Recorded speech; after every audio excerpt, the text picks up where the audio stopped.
মালদহে দুষ্কৃতীদের গুলিতে খুন তৃণমূলের জেলা সহসভাপতি, মৃত্যু পুলিশের গাফিলতিতে মুখ্যমন্ত্রী। মালদহে দুষ্কৃতীদের গুলিতে খুন হলেন তৃণমূলের মালদহ জেলা সহসভাপতি তথা ইংরেজবাজার পুরসভার কাউন্সিলর দুলাল চন্দ্র সরকার ওরফে বাবলা।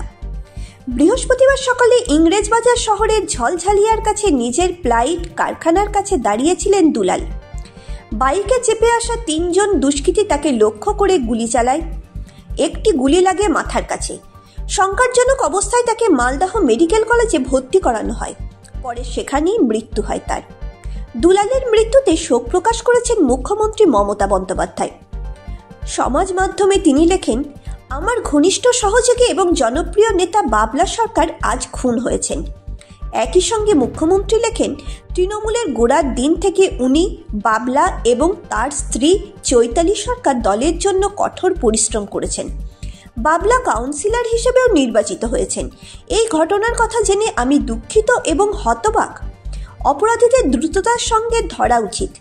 তারপরেই পুলিশের বিরুদ্ধে তোপ ডেকে মুখ্যমন্ত্রী তথা পুলিশ মন্ত্রী বলেন, অবশ্যই পুলিশের গাফিলতিতে খুন হয়েছে। ওর ওপর আগেও আক্রমণ করা হয়েছিল। আগে নিরাপত্তা পেত, পরে সেটা তুলে নেওয়া হয়।